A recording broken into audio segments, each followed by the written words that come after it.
Well, guys, it finally happened. The time is finally upon us. We have Modern Warfare 3. But if you're like me and you take your yearly trip to New Zealand, then you probably got to play the game a little bit earlier than the official release date in the US, which is cool. So I got a lot of testing done. And of course, I had to go in and check the shotguns out. And so what I want to do with today's video is talk about the new one-shot kill ranges for all of the shotguns you have access to in Modern Warfare 3. This includes the Modern Warfare 2 shotguns that they ported over and retuned for this game. They aren't going to be one-to-one. There's a few differences here and there. And so I'm going to go over all of the new one-shot kill ranges, kind of compare them to how they were in Modern Warfare 2 at launch, and then we're going to talk about my sort of overall impressions of them thus far. If that sounds good to you, then let's go ahead and hop into it with some shotgun fun. So getting right into it, we can see the one-shot kill ranges for each of the shotguns. The Lockwood 680 is the one that has the best one-shot kill range out of all the shotguns in the game we have access to, with its base one-shot kill range being about 7.7 meters. If you stack that with attachments like the full choke and the hammer forged barrel, which I believe is the first barrel you can unlock for the shotgun, funny enough, you can take that out to 10. Now the haymaker, which is sort of the Origin 12, does have a one-shot kill range out to about the 2.8 meter range, so it's very similar to how it was in Modern Warfare 2019. With the Riveter, the MX Guardian, and the KV Broadside, they do not one-shot kill. They could in Modern Warfare 2, or at least the KV and the MX, but in this one, they do not. Now, for the Bryson 800, that gets a one-shot kill range of about 5.8 meters, and max with that rifled barrel and the full choke, which is the only attachment in the muzzle category to give you the best range, you can take that out to about 7.8 meters. And with the Bryson 890, you're looking at about 5 meters for a base one-shot kill range, and then 6.1 for max range on that one.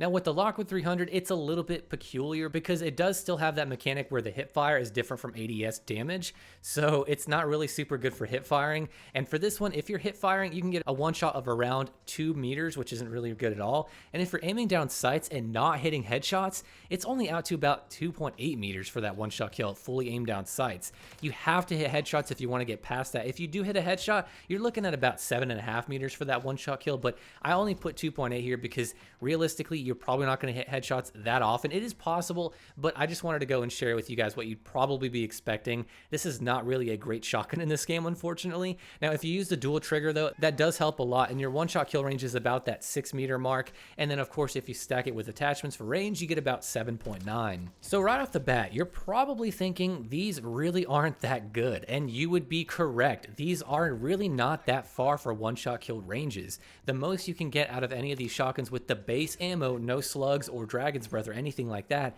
is 10 meters, and that's with the Lockwood 680. So the Lockwood 680 is actually the best shotgun for the most range, both when you're aimed down sights, hip fire, whatever, all of its attachments. That is the shotgun to go for max range and one-shot kill potential. So what I want to do now is talk about kind of how they compare to Modern Warfare 2's current day shotguns, which have been balanced for a while, of course, and these just came out in Modern Warfare 3 shotguns, so we have a little bit of time. But if we compare the one-shot kill ranges of, say, the Bryson 800, in Modern Warfare 2, it has a one-shot kill of about 12.7 meters, and in this game, it's only out to 5.8. If we're talking the MWIII, which has a one-shot of 14.5 meters, this one, it's only 4 meters. So as you can see, they've been toned down significantly, and this is, in my opinion, probably done because of the extra health. That does make a difference, and your one-shot kill potential is way lower in terms of its effective range compared to Modern Warfare 2. That's the biggest differentiating factor here, is the health pool got bigger in Modern Warfare 3. So it just doesn't translate the same way. But yes,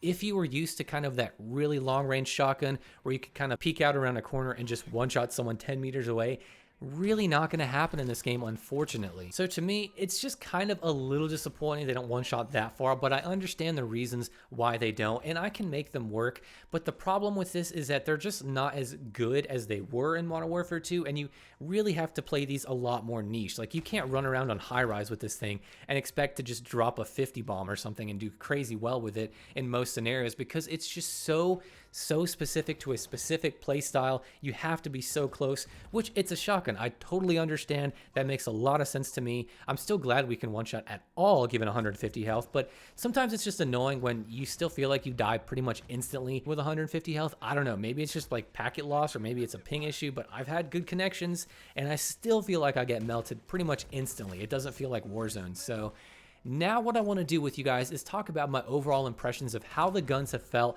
when I've used them. This is more of the subjective route. I gave you guys the numbers for the one-shots. Now I'm going to talk about my experience with them in-game. So if I kind of had to sum up my experience with the shotguns, overall, it kind of feels like they're just really strong secondaries like they were in Call of Duty Black Ops Cold War. They were still like very good to be primaries in Cold War, given the health pool and all that. And this is kind of what they feel like in this game. Yes, they're a little bit stronger than that because they are primaries. They're definitely not as weak as they were in Cold War, even though they weren't weak in that game by any means, but they're not as crazy strong as they were in Modern Warfare 2 or anything. They're kind of in this in-between spot between the two. And basically, to me, the niche of the shotguns in this game have basically become even more niche. Because of that limited range, these aren't something you can just run around all the time on every map and expect to drop 50 bombs. It's just not going to happen in most cases. You have to play to this really close quarters and get super close. You have to utilize your movement and just close that gap as much as you can. You have to be very, very close. Overall, though, when you're in that range, they feel very, very good, but tend to be a little bit inconsistent at times. I found that sometimes I scuff a shot even though I feel like I shouldn't have, because I don't know, maybe they're jumping or sliding around too much, but I hit my shot, I'm aiming down sights, I don't get the one-shot kill, and that's likely because of the way that it's balanced out with its pellet damage, where it's a lot more unforgiving if you're missing 1 or 2 pellets. You need to hit most of your pellets. If you miss 3 or 4, you're probably not getting a one-shot kill, so accuracy and having a very tight spread is going to be very rewarded, and aiming down sights is a godsend, especially using tactical stance. I'll make a video for that, of course, separately. I think tac stance is amazing on shotguns. So overall, I've had a very good experience with these shotguns, but it's just going to take some getting used to. If you're used to Modern Warfare 2 shotguns, it's going to feel like you're just shooting potatoes and you're getting hit markers. It's not going to be fun. You can't expect to push range and get like 2-shot kills with these things. It's just not going to happen. You're going to have to utilize your movement. You're going to have to play in these close quarters areas, find spots you can patrol. Don't camp. Don't be that guy. But you really, really want to stick to these being as close as you can. And if you do that, you're going to have some pretty good experience, specifically with the Lockwood 680, the Riveter, the Bryson 800. I really wouldn't use the Lockwood 300 unless you're using the dual trigger.